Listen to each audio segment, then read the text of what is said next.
আসসালামু আলাইকুম। আপনি কি জানেন কেন এমন হয় দুইজন মানুষ সমান পরিশ্রম করে কিন্তু একজনের ঘরে অল্প আয়েও শান্তি, সচ্ছলতা আর বরকত থাকে আর আরেকজনের অনেক আয়েও যেন টেকে না? কেন কেউ খুব দ্রুত এগিয়ে যায় আর কেউ সারা জীবন পরিশ্রম করেও বারবার আটকে যায়? এর উত্তর শুধু দুনিয়াবি হিসাবের মধ্যে নেই। কুরআন ও সুন্নাহ আমাদের এমন কিছু আমল শিখিয়েছে যেগুলো হালাল রিজিক, জীবনের বরকত এবং সচ্ছলতার দরজা খুলে দিতে পারে। আজকের ভিডিওতে আমরা জানব রিজিক ও বরকত বৃদ্ধির 5টি ইসলামিক উপায়। তবে শুরুতেই একটি জরুরি কথা, এই চ্যানেলে আমরা কোনো মনগড়া কথা বলি না। সকল তথ্য সহিহ হাদিস বা আল কুরআন থেকে ব্যাখ্যা করা হয়, তাই প্রতিটা ভিডিও হতে পারে আপনার সহিহ জ্ঞানের সঠিক পথ। এবার চলুন জেনে নিই সেই 5টি ইসলামিক আমল।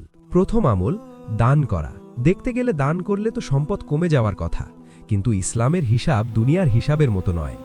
সহিহ মুসলিমের হাদিসে রাসূলুল্লাহ সাল্লাল্লাহু আলাইহি ওয়াসাল্লাম স্পষ্ট বলেছেন, সদকা সম্পদ কমায় না। সুবহানাল্লাহ। বাহ্যিকভাবে হয়তো আপনার হাতে কিছু টাকা কমল, কিন্তু বাস্তবে আল্লাহ সেই সম্পদে এমন বরকত দেন, এমন হিফাজত দেন, এমন উপকার রাখেন যা হয়তো টাকার পরিমাণের চেয়েও বড় হয়ে যায়। পবিত্র কুরআনে সূরা বাকারায় আল্লাহ দানকে একটি বীজের সাথে তুলনা করেছেন, যেখান থেকে 7টি শীষ বের হয় আর প্রতিটি শীষে থাকে 100টি শস্যদানা। অর্থাৎ আল্লাহ যাকে ইচ্ছা বহুগুণে বাড়িয়ে দেন। এখন এই বাড়ানো সবসময় হাতে হাতে ক্যাশ মানি আকারে নাও আসতে পারে। কখনো তা আসে রোগ ব্যাধি থেকে সুরক্ষা হিসেবে, কখনো অপ্রত্যাশিত ক্ষতি থেকে রক্ষা হিসেবে, কখনো নতুন কাজের সুযোগ হিসেবে, আবার কখনো খুব অল্প আয়েও সংসারে অদ্ভুত প্রশান্তি হিসেবে। অনেক মানুষ আছে, আয় খুব বেশি নয়, কিন্তু মাস শেষে ঋণে ডুবে যায় না, পরিবারে শান্তি থাকে, হঠাৎ বড় বিপদ আসে না, অল্পে চলে যায়। এটাই বরকত। আর অনেকের আয় অনেক, কিন্তু ওষুধ, ঝামেলা, অপ্রয়োজনীয় খরচ, মানসিক অশান্তি সব মিলিয়ে টাকা জমে না। তাই যদি রিজিকের দরজা খুলতে চান, দানকে ক্ষতি ভাবা বন্ধ করুন। নিয়মিত সদকা করুন, অল্প হলেও করুন, গোপনে করুন, আত্মীয়কে করুন, ক্ষুধার্তকে করুন, কোনো ছাত্রের বই কিনে দিন। মনে রাখবেন, আপনি যখন কারোর কষ্ট কমান, আল্লাহ আপনার জীবনের কষ্ট কমিয়ে দিতে পারেন। কিন্তু এখন আপনার মনে প্রশ্ন আসতে পারে, শুধু দান করলেই কি হবে? যদি মানুষ এমন একটি পরিবেশে থাকে যেখানে তার ঈমানও নষ্ট হচ্ছে, রিজিকও আটকে যাচ্ছে, এখানেই আসে দ্বিতীয় উপায়। দ্বিতীয় আমল, হিজরত করা। হিজরত মানে শুধু এক দেশ থেকে আরেক দেশে যাওয়া নয়। ইসলামের ভাষায় হিজরত মানে আল্লাহর সন্তুষ্টির জন্য এমন জায়গা, এমন পরিবেশ, এমন কাজ বা এমন সম্পর্ক ছেড়ে দেওয়া যা আপনার দিন, চরিত্র বা হালাল রিজিকের পথে বাধা হয়ে দাঁড়ায়।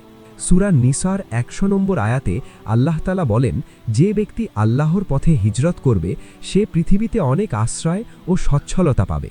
লক্ষ্য করুন, এখানে আল্লাহ শুধু জায়গা নয়, সচ্ছলতার কথাও বলেছেন।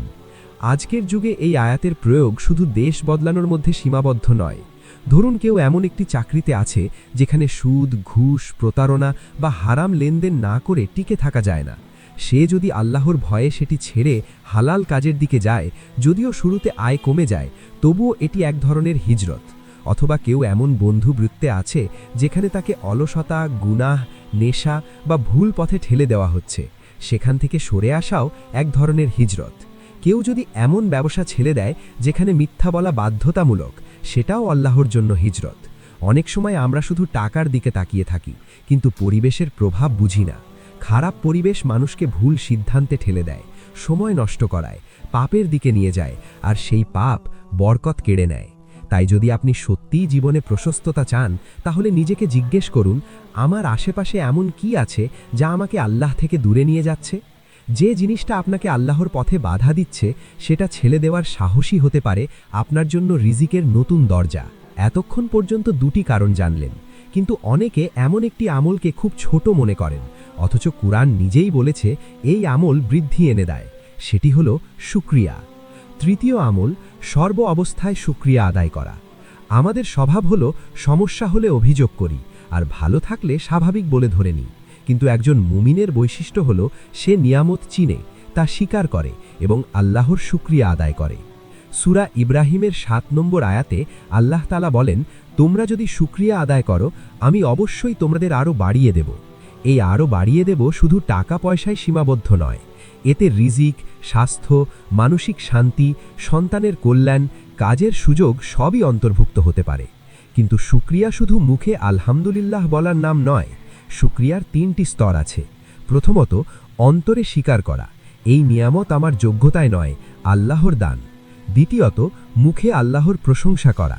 তৃতীয়ত, সেই নিয়ামতকে আল্লাহর অবাধ্যতায় ব্যবহার না করা।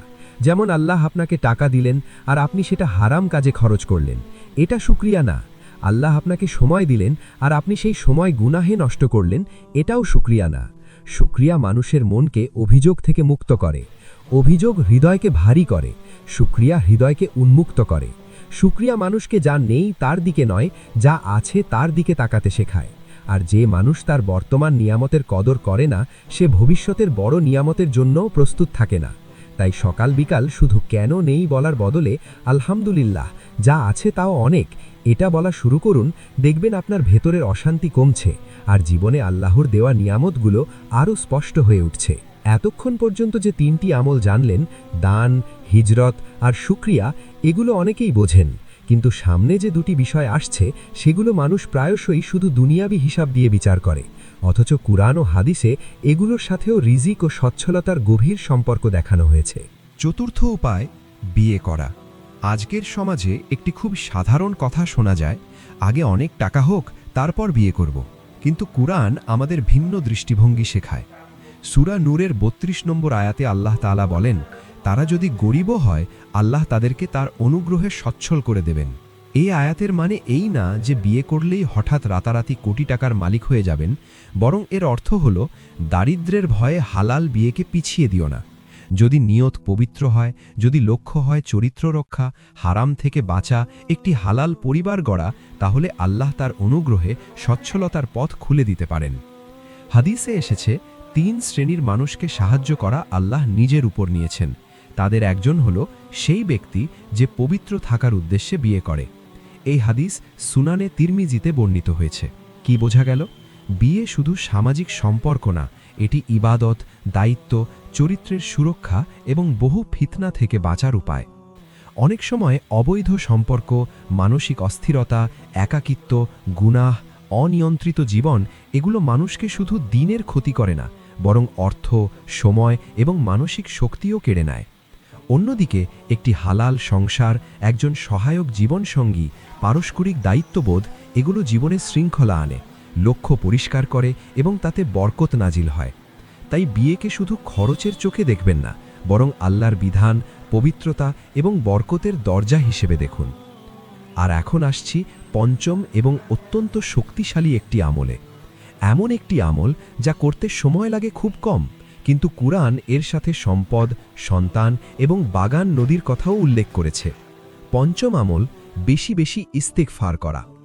ইস্তেগফার মানে আল্লাহর কাছে ক্ষমা চাওয়া, কিন্তু এটি শুধু মুখের একটি শব্দ নয়, এটি হৃদয়ের অনুতাপ, ভুল থেকে ফিরে আসার ইচ্ছা এবং আল্লাহর দরজায় মাথা নত করার নাম।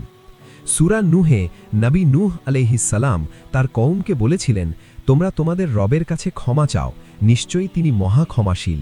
তিনি আকাশ থেকে তোমাদের উপর প্রচুর বৃষ্টি বর্ষণ করবেন, তোমাদের সম্পদ ও সন্তান বৃদ্ধি করবেন এবং তোমাদের জন্য বাগান ও নদী তৈরি করে দেবেন। এই আয়াতগুলো খুবই গভীর। এখানে ইস্তেগফারের সাথে সরাসরি সম্পদ, সন্তান, কৃষি, পরিবেশ অর্থাৎ সামগ্রিক সমৃদ্ধির সম্পর্ক দেখানো হয়েছে। কেন? কারণ গুনাহ অনেক সময় মানুষের জীবন থেকে বরকত কেড়ে নেয়।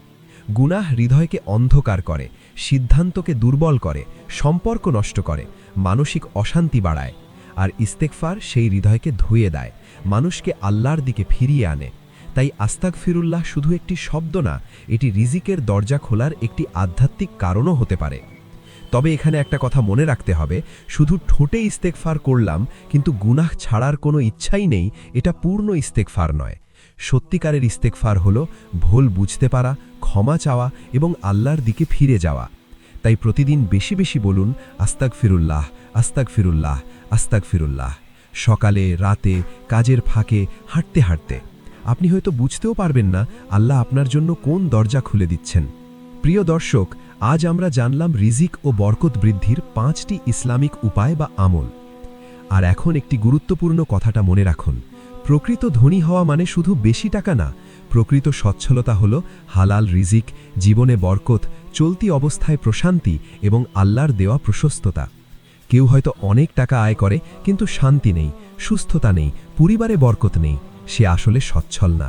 আবার কেউ হয়তো অল্প আয় করে কিন্তু হালাল খায়, শান্তিতে ঘুমায়, সন্তুষ্ট থাকে, পরিবারে ভালোবাসা আছে, এটাই বরকতপূর্ণ জীবন। তাই শুধু টাকার পেছনে না ছুটে বরকতের পেছনে ছুটুন, হারাম থেকে বাঁচুন, হালাল পথে চলুন, আল্লাহর উপর ভরসা রাখুন এবং এই 5টি আমল জীবনে আনার চেষ্টা করুন। মনে রাখবেন, রিজিক শুধু পরিশ্রমের ফল নয়, রিজিক আল্লাহর রহমত, আর পরিশ্রম সেই রহমত পাওয়ার একটি মাধ্যম।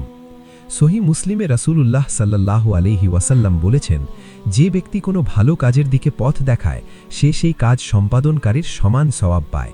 তাই এই ভিডিওটি আপনার পরিবার, বন্ধু এবং প্রিয়জনদের সাথে শেয়ার করুন। হয়তো আপনার একটি শেয়ারের কারণে কেউ আজ থেকে ইস্তেগফার শুরু করবে, কেউ দান শুরু করবে, কেউ হারাম কাজ ছেড়ে দেবে, আর আপনিও সেই সওয়াবের অংশীদার হবেন। ভিডিওটি ভালো লাগলে লাইক করুন, চ্যানেলটি সাবস্ক্রাইব করুন আর কমেন্টে লিখুন আলহামদুলিল্লাহ। আল্লাহ আমাদের সবার রিজিকে হালাল, বরকত ও প্রশস্ততা দান করুন। আমিন। আসসালামু আলাইকুম ওয়া রাহমাতুল্লাহি ওয়া বারাকাতুহু।